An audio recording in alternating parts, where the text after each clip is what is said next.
नमस्कार दोस्तों, रिवीजन को देखेंगे सीआरपीसी में और पॉइंट्स के माध्यम से इसको मेंस के आंसर राइटिंग में यूज़ कर लेंगे। सारे इंपॉर्टेंट पॉइंट को कवर करेंगे ताकि इसे लिखना मेंस में इजी हो जाए।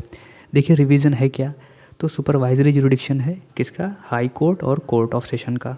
ठीक है, और इसका पर्पज़ क्या है, इसका ऑब्जेक्ट क्या है, प्रिवेंट करना मिसकैरेज ऑफ जस्टिस को और इरेगुलरिटी ऑफ प्रोसीजर को। ठीक है ना, तो ये दो प्रिवेंशन क्या है, प्रिवेंट करना मिसकैरेज ऑफ जस्टिस और इरेगुलरिटी ऑफ प्रोसीजर।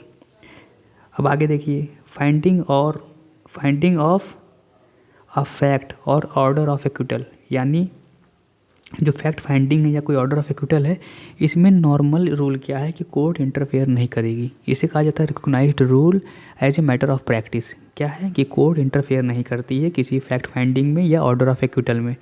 लेकिन कब इंटरफेयर कर सकती है, जब ऐसा केस प्रॉपर हो। प्रॉपर मतलब जब ये डिज़र्व करता हो इंटरफेयर करना। किन केसेस में कहेंगे ये प्रॉपर केस है, अगर करेक्टनेस के रिगार्डिंग है, लीगैलिटी है या कोई प्रोप्राइटी है। ठीक है ना, तो इन तीनों मामलों में कोर्ट का इंटरफेरेंस जब होगा तो इसे प्रॉपर केस कहा जाएगा। ठीक है, ये समझिए आप।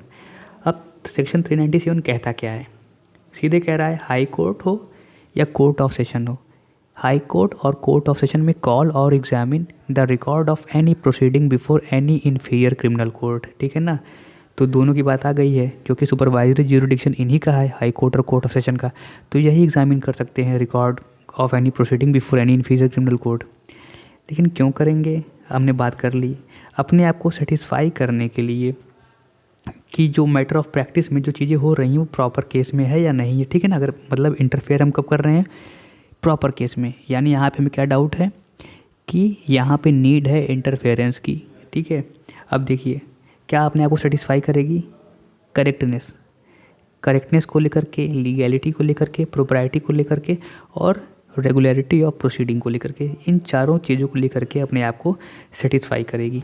ठीक है ना, अब इनके रिगार्डिंग ये करेक्टनेस, लीगैलिटी, प्रोप्राइटी किसकी होगी भाई, करेक्टनेस होगी फाइंडिंग की, सेंटेंस की, ऑर्डर की, इन तीनों की लीगैलिटी की बात होगी, इन तीनों की प्रोप्राइटी की बात होगी। जब हम अपने आप को सेटिस्फाई कर लेंगे कोर्ट, यही रिवीजन की प्रक्रिया का मुख्य उद्देश्य होता है।